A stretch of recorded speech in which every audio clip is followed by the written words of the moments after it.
Hey guys, welcome back. I do want to let you guys know if you've just joined us. I know a lot of you have heard this a few times, but we are doing this stream remote. Carla and I are at the track. Two camera guys are at the track, but our entire production crew is elsewhere due to COVID. Not everyone could make it here because of job restrictions and all that. So we did run into a few technical difficulties. We are sorry that you missed what you missed, but we'll go ahead and get you back up to pace right now. Carla, how are we doing? All right, well, we are off to a good start here. This is the last session of the day for Group 1, and we already have some exciting things happening. Ferris Kwartumi clocking in a 1:45.329. He just went about 2.3 seconds faster than Amir Bentatau with a 1:47.679. Damian Tuchenowski, I talked with the runner team to hopefully get his name correct, but he just clocked in a 1:47.934. Sean Kresbach already doing a 1:48.0. Thomas Smith, he's back out here, guys. He is the car that caught on fire first session of the day. Looks like they were able to get that car back into one piece. He's out there already going sub 150 with a 1:49.9. Gabriel Shadid's running a little slower. He's already ran a 48. He probably has another set of tires for tomorrow, but Gabriel runs every session. He pushes his car as hard as he can. So he's definitely out there. So David Hagsma and Will, their fastest time of the day is a 1:41. They're at a 43.2 right now. Ferris is the man to talk about. Let's talk about Ferris for a second. Anyone that's been following his racing adventures online will know he was at Circuits of the America last week. He was running Optima Streetcar Challenge, an autocross event worth $25,000, which he just missed out on. And then he set the fastest outlaw time ever at Circuits of the America in his Corvette. So he came here. And in the practice day, got a couple laps and ran a respectable time, but he himself said this is not an easy track to learn. Every single session he goes out, he's going faster and faster. So finally, he just surpassed Amir in the LS M3. That is a E36 M3 with a LS3 in it, LS7 heads, MSD manifold, very well-built motor. Just switched over to a Samsonis sequential. But all in all, basically the same car. They've just had time to set it up and make it better. But Ferris, doing what Ferris does, just showed up and decided that he wanted to be in first. Amir, trying to chase him down, just laid down a 47.1. So Amir is kind of going slower, but it's towards the end of the day right now, and they are known to have a new set of tires for the morning. So don't be surprised if you see Amir and the Motorsports Hardware M3 come back out and lay down a flyer later. But if we know Amir like we do, he's going to keep trying today. And he only has a 1/10 of a second for cushion on that. So this is going to be an exciting battle here in the limited class.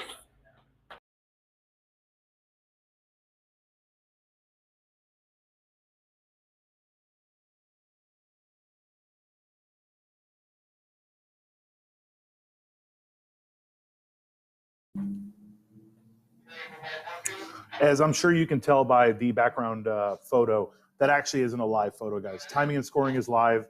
We're still working on getting our video feed back up. So right now you're going to have to listen to my beautiful voice without any cool race cars behind it. But just so you can see, these times are up. And also, you can go to racehero.io or the Race Hero app on your phone and not just see the times that are running right now, but all results for the day, every session, or you can go to provisional results and see the fastest times for every single class. So if you've missed anything, if you haven't caught any timing and scoring, if you're just tuning in, or if you're my buddies from Australia that have been messaging me, thank you so much for listening all the way from down under. Make sure you go ahead and check out racehero.io to be able to check out all those times.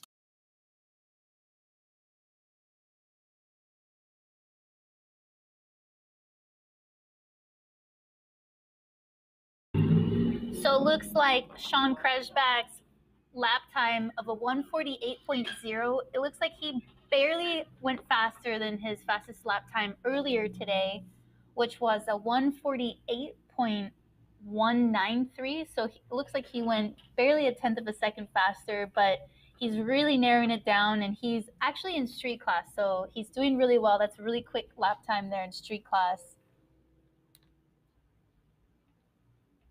Jackie Ding is not currently in this session right now, but he is also a car to definitely look out for. He's running a 147.839 so far in this event. Anyone who has followed Jackie Ding and Sean at any of the Grid Life events will know that Jackie Ding has not been able to beat Sean at an event yet.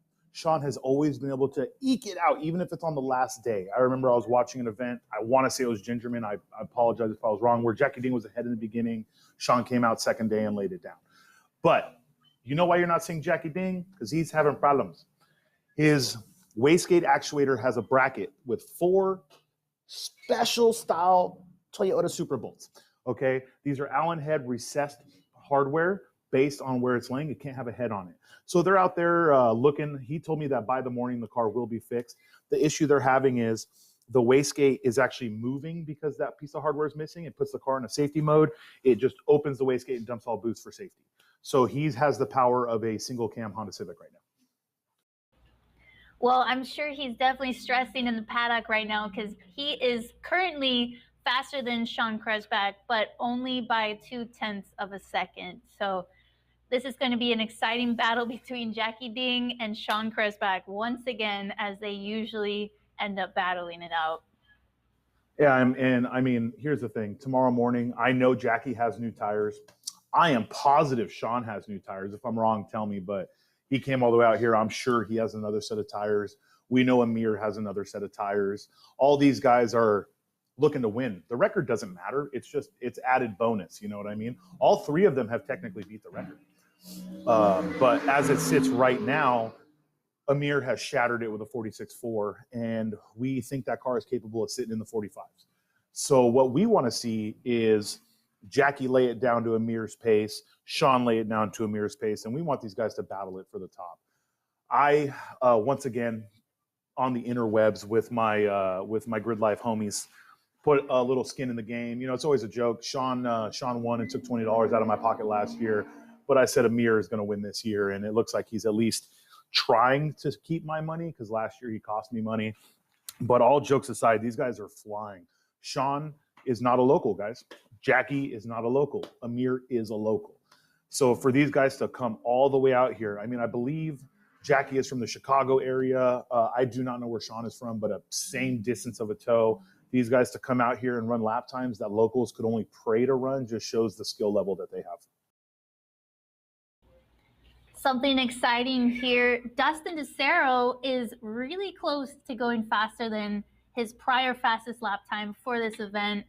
Guys, he just ran a 148.855. He's only 0.02 of a second off pace from his fastest lap time earlier today. So with that said, it being a little bit warmer now than it was earlier this morning, let's see what he's going to put down tomorrow, because I think he's going to go faster tomorrow.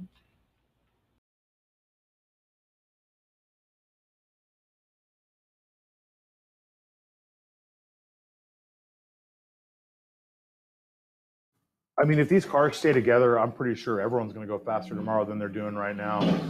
Ferris is just laying down lap after lap. For those of you that don't know, Ferris has had some issues. He broke something. I saw a photo on the interwebs of a broken piece off of his car laying on the trailer. Yet he comes out this session and runs a 45. What do you run? A 45.329.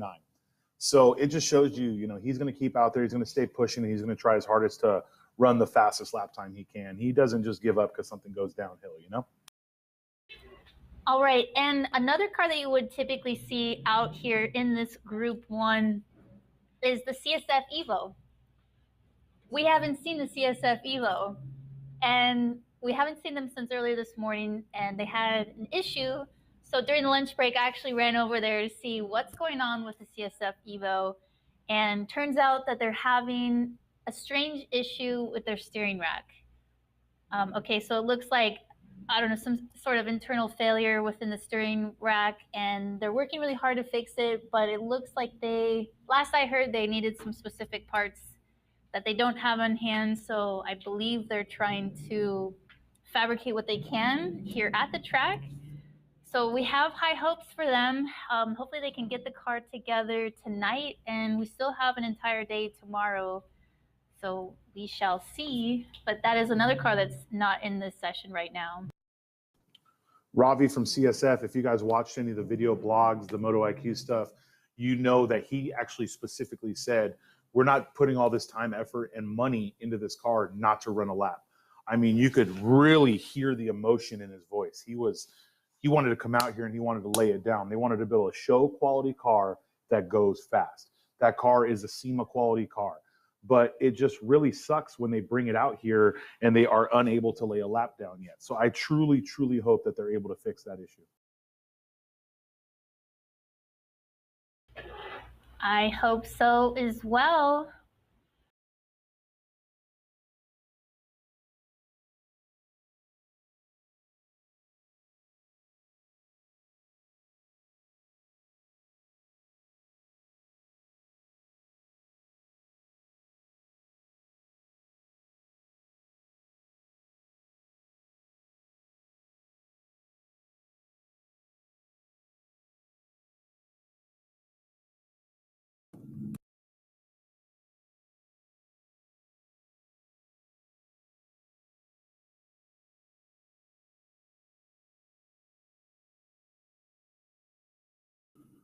All right, guys. So it does look like the times of this session so far, nothing has changed. David Hagsman and Will, they ran a 143.2. Ferris ran a 45.3. Amir at a 47.1. Damien at a 47.9.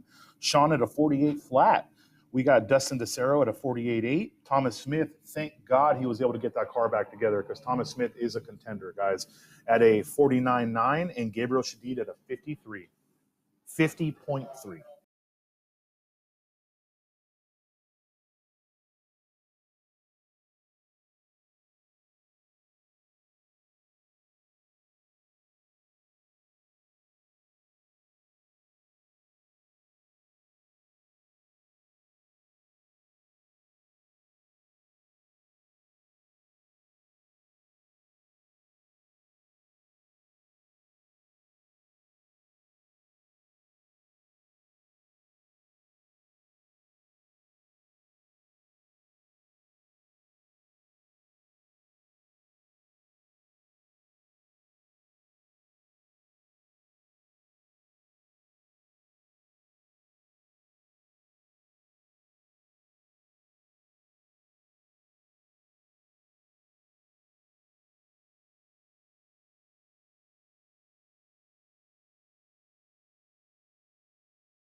All right, guys. So we are still trying to fix our video stream. As you can tell, we're still live on audio.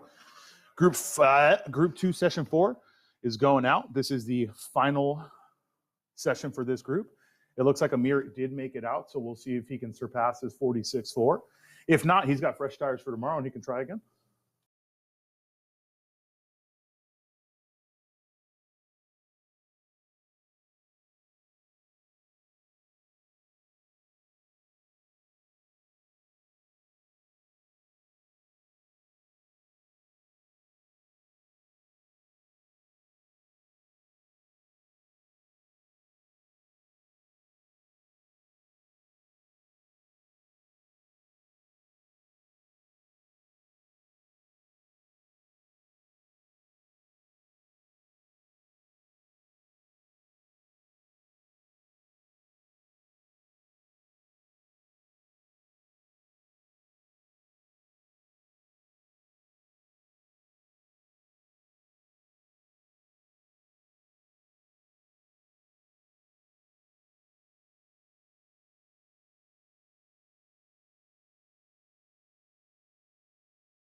All right, guys. So if you're watching timing and scoring, here we go. We got Amir and Kevin both passing start finish. That is Amir Bentatow and Kevin Burke, followed by Will Dries in the Honda Prelude and Jose Mejia in his Art of Attack Honda Civic Type R. Matt Rojana in his Art of Attack A90 Supra. I'm just going to throw this out there, guys. Carla and I have been mispronouncing Matt's name for years. It is not Rohana, it's Rojana. So if any of you guys are interested, just so you know. Yes, I have been calling Matt the wrong last name for probably, I don't know how many years, but I apologize, Matt. I'm glad you finally corrected me after so long. We also have Graham Downey, Kyle Robinson, David Schatz, and Tom Tang out here. So we have some very fast drivers out here right now. Mr. Johnson Mack just passed start finish in his FD RX-7. It needs more flame map, but besides that, I love that car. Yeah, I love watching Johnson Mack also. He isn't in that FDRX7, but he doesn't have a crazy amount of power. I think he said he has around, I don't know, 350, 400. Nothing super crazy that you would expect from an FDRX7, which actually makes the car run consistently. He has a lot of time on this motor, and he's still out here turning laps. He could probably run the entire session if he wanted to. So that's awesome. I mean, that makes it a lot easier as a driver. You have less things to worry about. All right, guys. So it feels like it's been less than a minute and 45 seconds. Here comes Amir down the start finish. Let's see what he lays down. He went faster, a 146.0. Amir just reset his own time by about 4/10, 146.082. Kevin Burke, on the other hand, went slower. So we're going to have a conversation with Kevin, but he still did a 50. What about Will Dries? 152.7 while throwing sparks. Jose, 152.6. And then Matt Rojana, a 151.241. So everyone except for Amir went a skosh slower, which just showed you how much time on the table Amir had left. As he mentioned in the interview that I had with him in one of our brief breaks, Graham running a 153.9. He is still on scrub tires and still finding time in that red CTR. He's out there just wheeling it. Hopefully we see him put fresh tires on tomorrow, because I want to personally see what he can put down with fresh tires on that CTR. It's very impressive, I'm not going to lie. For a street class car running unlimited just because of the dampers, he is definitely laying down some fast lap times.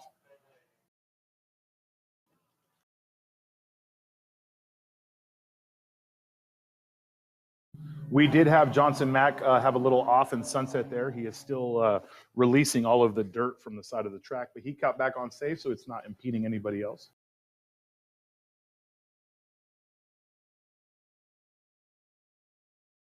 Kyle Robinson getting a little dusty on the exit of bus stop, sending it through there. Looks like he's got a clean line going through Riverside. He might be, from here, looks like he might be on one of his fastest laps of the day. We will see here shortly once he crosses the start finish if it is indeed faster. Amir, on the other hand, just did a 46.5. So a little slower than his previous fastest lap, but he laid 2 46s in a row. Kevin Burke, a 49.722, so he is improving on this session also.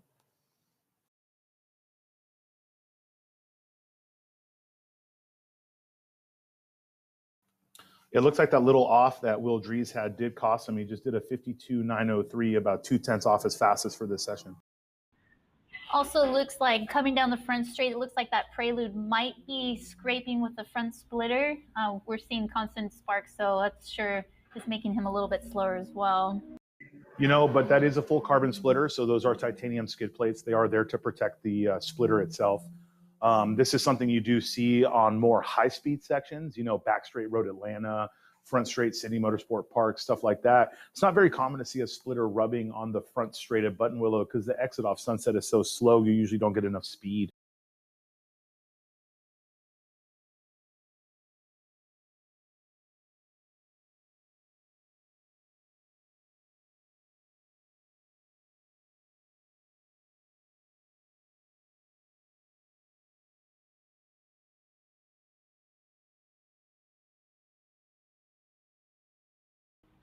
Kyle Robinson just 1/10 of a second off his fastest lap time of the day in that BMW 1M.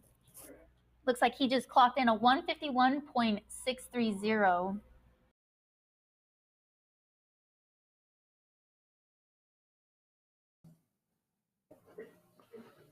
So of all these people, the two people that went faster, it looks like Amir who's coming in, and then Kevin Burke with the 49.7. I'm actually not positive if that's his fastest of the day, but it is very fast in that car. Matt Rojana did a 150, so he is about a second off his own pace. And then Jose also did a 51. I do want to give an honorable mention here. Though we have all the classes together, we still keep track of drivetrain records. The street front-wheel drive record still belonged to Chris Boersma from 2 versions ago on his car. Jose Mejia now owns the street front-wheel drive record. Oh, well, I didn't realize that he actually made that record now, too. That's phenomenal. It's going to be interesting to see how much further they can develop this car and see if they can crack into the sub 150 mark. No pressure, but we're putting the pressure on you.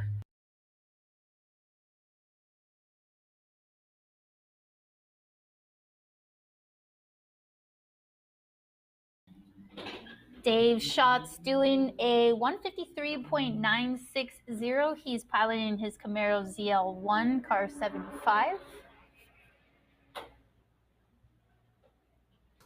So the street overall record has fallen, and the street front-wheel drive record has fallen. Tony Fuentes still owns the street rear-wheel drive record at a 148.8, and the street all-wheel drive record is still Marcos with a 148.282. Oh, I'm a liar, guys. I forgot Jackie's not out there right now. The only record that holds is the street all-wheel drive because Carla just fact-checked me right now. She is the Facebook fact-checker. She fact-checked it before I hit post. Jackie Dean has surpassed the street rear-wheel drive record also with his 47. Yeah, this is going to be a really fast weekend, guys. We have great weather, faster tires this year with the Yokohamas. I think we're going to continue seeing more records continue to be broken finally this year. So if we're looking at rear-wheel drive, Cody Cashel in limited class still owns that record at a 44.6. Amir is sitting at a 45 right now, and Ferris is also sitting at a 45. They're about 4 to 6 tenths off of that record overall.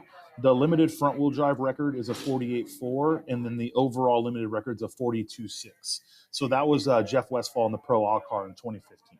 So the limited all-wheel drive record has not been touched. The overall limited record is still out there for reach, but no one has touched it yet. But the other records are definitely their doors are being knocked on.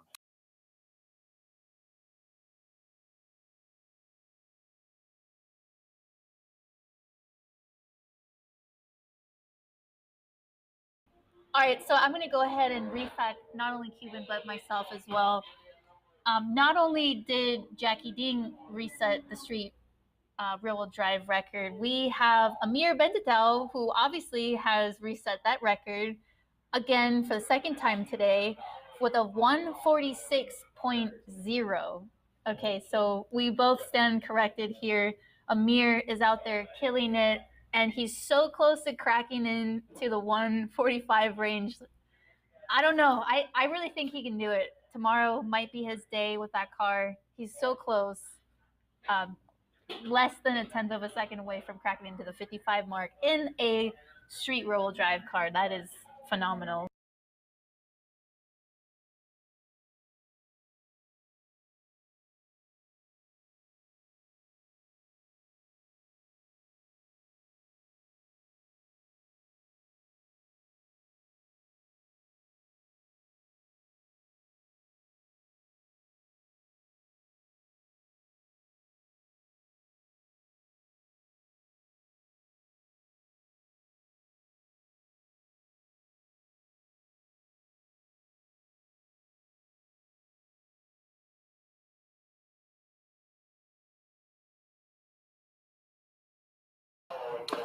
We're actually under a yellow right now, guys. Looks like we have an issue. We have fire and safety going down the cold pit, going to check what's going on right there on the back straight and the S's, trying to make sure everything's okay because there is still a standing yellow.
All right, guys, so we're actually under yellow right now. They have to pick up some debris off track. It looks like we had a red BMW spin coming out of Sunset and tap the tire wall. So there is definitely some debris that needs to be cleaned up to keep the track safe. So we're going to go ahead and see what's going on with that. There is only one car on track, and that's Kevin Burke's Corvette. So he's going to go ahead and come in after this lap, and it does look like all of that needs to be swept up.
All right, guys. So these are the fastest times of Group 2, Session 4.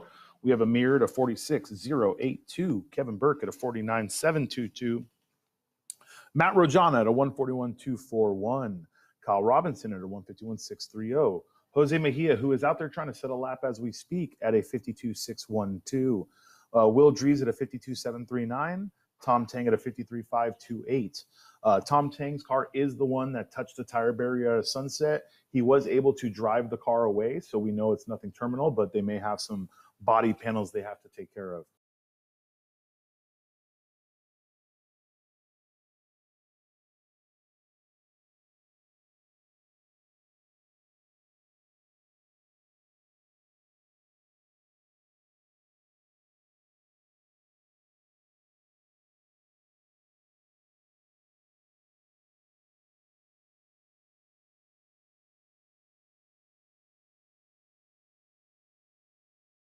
So Jose just 2/10 off of his fastest lap with that last lap.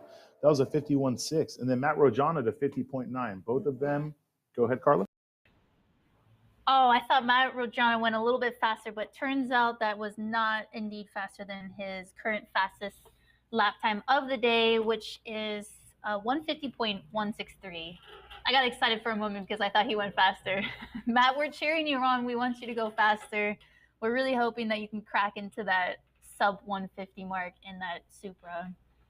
They are currently still tuning the car as we speak. They're gathering data. Every time he goes out there, he basically ran his lap time earlier today with the car on low boost and basically not at its full potential, as they are still engine tuning the car here at the track. So as they further develop that dyno tune, we are looking forward to see what he is able to do. He's really close to hitting that 149 mark, so we shall see tomorrow what happens. And it seems he's really happy with that new aero package. Has a whole new front splitter setup. The rear wing is the same setup from last year. They just modified how the stands were mounted, but besides that, the rear wing setup is identical. The front splitter is a brand new RS Future setup, so even on a low boost setting, it looks like the car is able and fast. So I'm sure if they can make that car run at tip-top power, that we're going to see him break out of the 50s.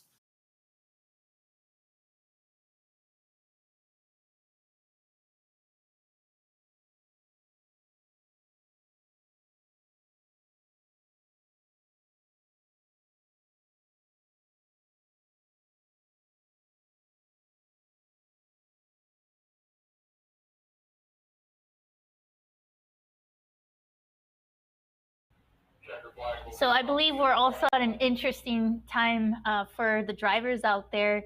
Sun is starting to set a bit, and it's kind of at that spot where it's in a really bad spot. And basically, when you're coming out of Con Corners, it's right there until you're about halfway through Riverside. So that's about a fourth of the track being probably what is nearly blinded by the sun.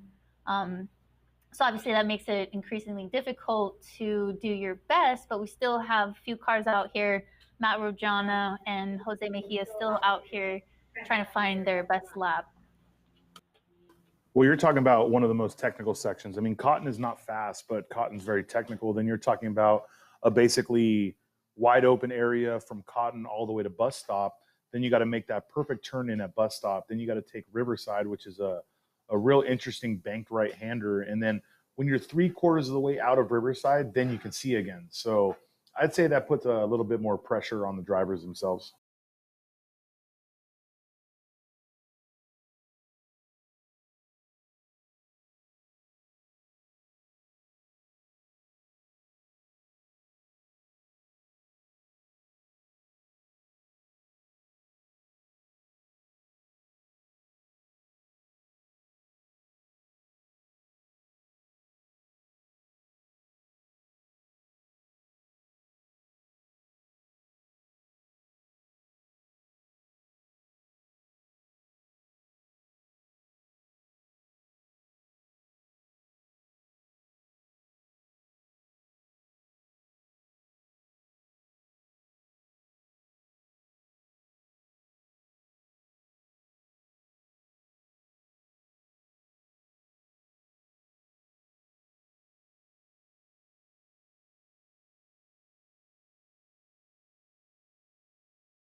All right, guys, here we are, Group 3, Session 4. Times are about to go hot.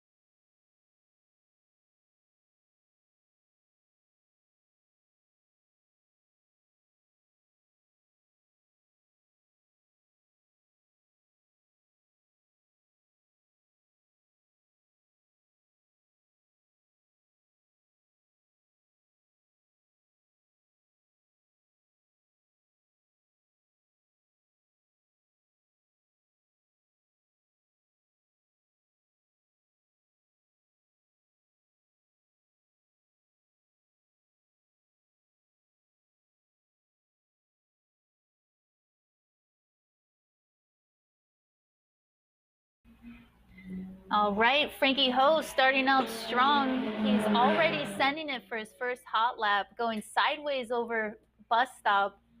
He's definitely an exciting person to watch drive that NA S2000.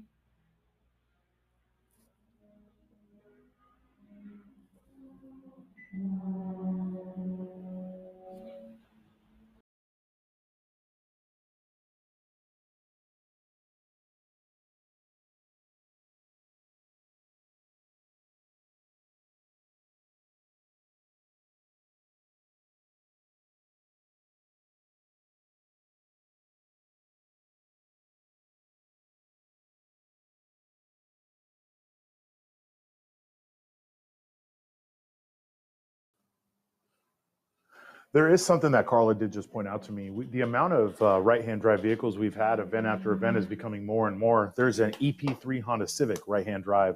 There's a Subaru Outback Sport right-hand drive. There is a Accord Euro R, also known as a TSX, the spoon car, right-hand drive. These imported cars are becoming more and more common, and it's awesome to see these guys bring them here and use them for what they were made for.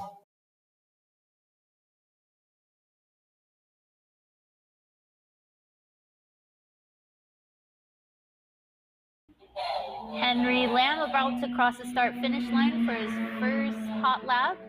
He was able to clock in a 202.915. Adam Swan also crossing the finish line with a 208.476. Noah Gaither really close to the sub-2 territory. He just clocked in a 2-minute.356. Frankie Ho already clocking in a 157.850. Dustin Williams crossing the finish line here with a 202.117.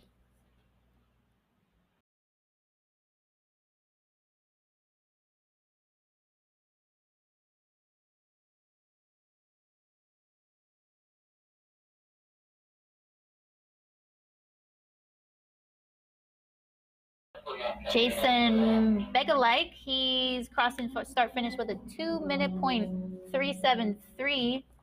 Corey Kreider ran a 209.755. Adam Wood, he did a 202.555. That's in that Subaru wagon. That's a right-hand drive.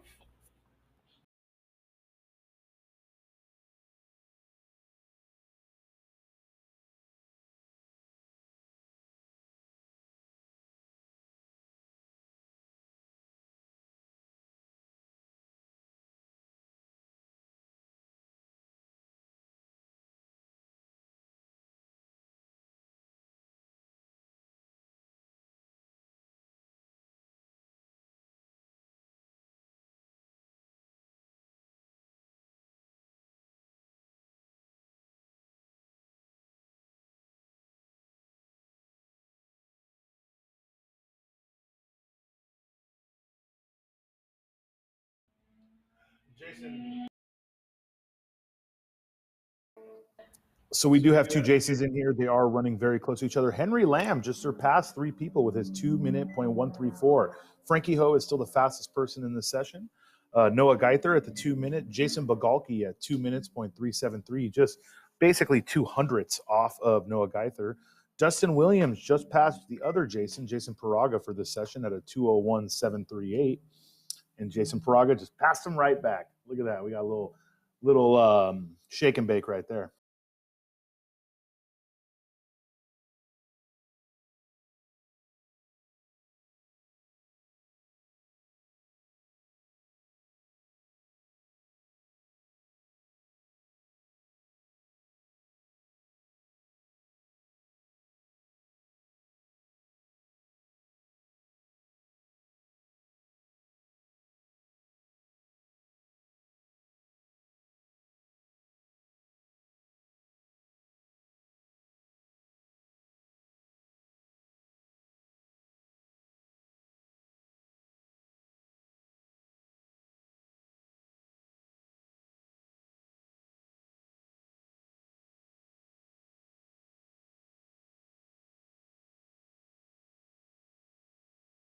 Looks like Henry Lamb is on a cool down lap in that FBRX7. He ran a 2 minute .134, which is very close to his fastest overall time so far of this event, which is a 2 minute .106, which is a couple hundredths of a second off of his fastest lap time of the day.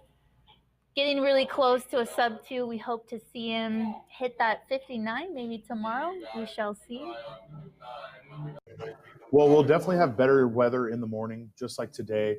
If it's anything like today, you're going to see a little bit of cloud cover in the morning, and then probably the second session is going to be the fastest like it was today. It does suck for a couple competitors. Jackie and Amir, neither of them were able to run in the second session. Amir's alignment got knocked out from either jumping a curb or having an off, and Jackie had the wastegate issue. So two people trying to set faster lap times than they already have lost the fastest session of the day. But Amir still came back out session 4 and ran a faster 46. So we know these cars still have a lot of time in them.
Corey Kreider finding a little bit faster of a lap time here with a 2:04.282. He's running that Impreza WRX in street all-wheel drive.